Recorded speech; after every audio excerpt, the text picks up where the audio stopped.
সবাইকে জানাই শুভ নববর্ষ। আশা করছি সবাই খুব ভালো আছেন এবং আগামী দিনেও ভালো থাকুন, এটাই কামনা করি। আর ঘর থেকে আপনারা সবাই চেষ্টা করবেন কম বেরোনো, যতটা সম্ভব ঘরের মধ্যে থাকার চেষ্টা করুন, ভালো থাকুন। এখন তো গরমকাল, আর গরমকালে কম বেশি অনেকেই কিন্তু পান্তা ভাত খাই, আমি তো খাই। আর পান্তা ভাতে কিন্তু যে কোনো ধরনের ভর্তা খেতে খুবই ভালো লাগে। আর পটলের ভর্তা কিন্তু আরেক রকম অন্যতম একটা জিনিস। আর সেই আজকে আমি আপনাদের দুই রকম পদ্ধতিতে এই পটলের ভর্তাটা তৈরি করে দেখাবো। এখানে আমি 8 পিস পটল নিয়েছি, আপনারা নিজেদের পছন্দ মতো পটল নিতে পারেন। পটলগুলো খুব ভালো করে ধুয়ে পরিষ্কার করে মুখগুলো কেটে নিয়েছি। এবার পটলগুলোকে আমি একটু ফাটিয়ে দিলাম। আর এগুলো আমি পোড়ানোর জন্য একটা কাবাব শিক ইউজ করছি, আপনারা যে কোনো এরকম শিক নিতে পারেন। এই পটলগুলোকে আমি গ্যাসের চুলায় পুড়িয়ে নেব। অনেকের রেকমেন্ড থাকে যে গ্যাসের চুলায় পটল পোড়ানো ভালোভাবে হয় না, তবে পটলগুলোর মুখ যদি কেটে ফেলে দেওয়া হয় তবে পটলগুলো খুব তাড়াতাড়ি সেদ্ধ হয়ে যায় এবং ভালোভাবে পুড়েও যায়। তবে আপনারা চাইলে এটা কাবাব স্টিকে না ভরে পুড়িয়ে নিতে পারেন, ডিরেক্টলি এটা আগুনের উপর দিয়ে পুড়িয়ে নিতে পারেন।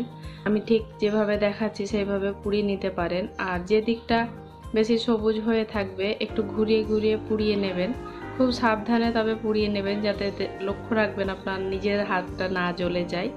এই পটলগুলো আমার পোড়ানো হয়ে গেছে, ঠিক এরকম করে সব কালো কালো করে পুড়িয়ে নিয়েছি, একদম সম্পূর্ণ খোসাটা পুড়ে ছাই হয়ে গেছে।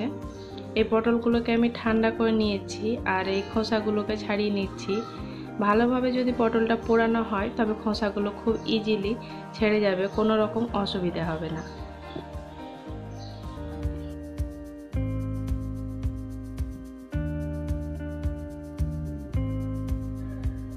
পটলটা ভালো করে ছাড়িয়ে নিয়েছি, তারপরেও দেখতে পাচ্ছেন সামান্য পরিমাণে একটু খোসা লেগে আছে মনে হচ্ছে। তো এগুলোকে ক্লিয়ার করার জন্য কখনোই জল দিয়ে ধোবেন না, এগুলো থাকলে কোনো রকম অসুবিধা হবে না, তবে জল দিয়ে ধুতে গেলে এর টেস্টটা সম্পূর্ণভাবে নষ্ট হয়ে যাবে।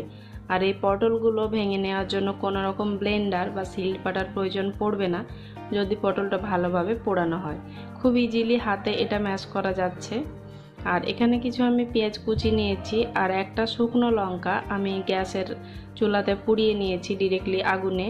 আর নিয়েছি স্বাদ মতো লবণ, খুবই সামান্য পরিমাণে নিয়েছি একটু তেল। এবার এই লঙ্কা পোড়াটাকে আমি খুব ভালো করে হাতে করে একটু ভেঙে নিচ্ছি। আর এখানে আমি অর্ধেকটা পটল নিয়ে নিলাম। আমি দুই রকম পদ্ধতিতে আপনাদের এই পটলের ভর্তাটা দেখাবো। এটা হাতে জাস্ট একটু ভালো করে মিশিয়ে নিচ্ছি, তাহলে আমার একরকম পটলের ভর্তা তৈরি হয়ে গেল।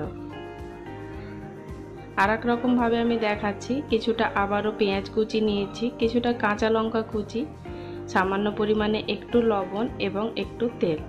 লবণ এবং ঝালটা নিজেদের স্বাদ মতো অবশ্যই আপনারা অ্যাড করে নিতে পারেন।